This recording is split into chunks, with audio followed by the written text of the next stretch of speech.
Hello, Namaskar. Talking about a very common problem which is troublesome to everyone, that is lifestyle diseases. We know that initially mankind was grappling with the problem of infectious diseases. There were a lot of infections which created a lot of mortality and havoc in the mankind, and later on now we have a unique problem to deal with, that is lifestyle diseases. We know that essentially an ancient man, was a hunter gatherer, and this hunter gatherer didn't have abundance of food always.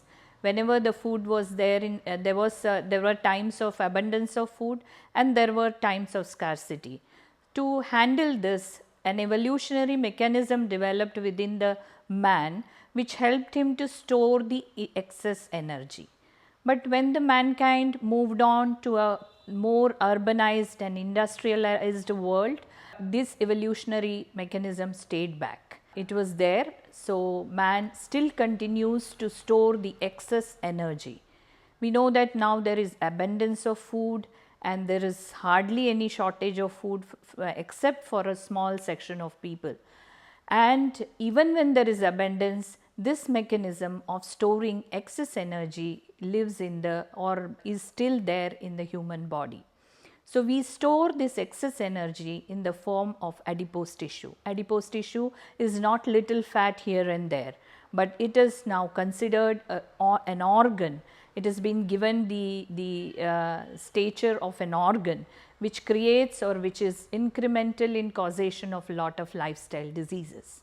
To categorize the lifestyle diseases, we have diabetes, we have hypertension, we have heart disease, we have obesity, then we have even cancers are now categorized as lifestyle diseases. Some of the cancers like liver cancer, the colonic cancer or large intestine cancer can be categorized as a lifestyle disease. So, lifestyle diseases essentially are a product of industrialization and mechanization and less utilization of the energy that goes inside the human body. So, now we know that diabetes is basically categorized into two: type 1 diabetes, where there is an absolute shortage of insulin, and type 2 diabetes, where there is a relative shortage of insulin. Type 1 diabetes, we know it happens in the very young children and young adults, and only insulins can be recommended by way of treatment. But type 2 diabetes, we know that it happens in adults. It was earlier thought to be a disease of 40s or 50s or even later, and it is characterized sometimes by not only the insulin is there, but sometimes you have an abundance of insulin or hyperinsulinism. But then why does the improper utilization of glucose and carbohydrate occur? They occur due to a phenomenon called insulin resistance, which stems from this excess adipose tissue. That is, even when there is abundance of insulin, this insulin cannot work properly in the various tissues and the muscles, etc., and there is an improper utilization of glucose and carbohydrates. So, that leads to diabetes or that leads to a high blood glucose. So, why are we worried about this high blood glucose?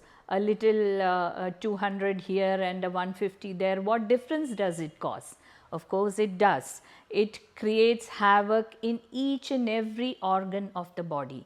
Let it be the brain, let it be the eyes, let it be the heart, let it be the peripheral circulation, or let it be the nervous system or the peripheral nervous system. Wherever there is blood circulation, it creates a havoc. So, basically now we know that diabetes is not the disease of only lack of insulin or high blood glucose. It is an inflammatory disorder, as we call it. Wherever there are tissues and organs, it causes inflammation, and it is called a vasculopathy, that wherever there are blood vessels, it creates trouble. So, that is why we fear diabetes. It creates havoc, it creates problems, it creates complications in all the vital organs. If we take the brain, it can cause, it is one of the risk factors for stroke.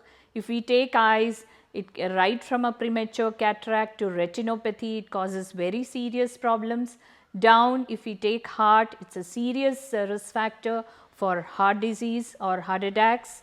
It creates kidney failure. Even nowadays we hear about people going on to dialysis and kidney transplants too often. Then if we take the legs, the circulation is affected, the peripheral nerves are affected. So, where it creates problems, complications in all the vital organs. That is why we fear diabetes, and that is the reason why we need to focus on preventing the lifestyle diseases. So, how do we go about preventing? The principles are very simple: reduce the calorie intake, reduce the energy intake, reduce the intake of glucose and carbohydrates, increase the intake of proteins and fibers, increase the intake of healthy food in nutshell, and embark on a very active lifestyle. Be more active in your day to day life and incorporate some form of exercise in your daily activities. If we take exercises, we know that basically there are anaerobic and aerobic exercises. If we take walking, jogging, running, dancing, all those are aerobic exercises. If we take weight training, stretching, those are anaerobic exercises. Plus there is a category called balance maintaining exercises. Maybe yoga can be included in that, and that also forms a vital part of the exercise regimen, because as one ages, or especially in people with lifestyle diseases, as they age, maintaining balance becomes a problem.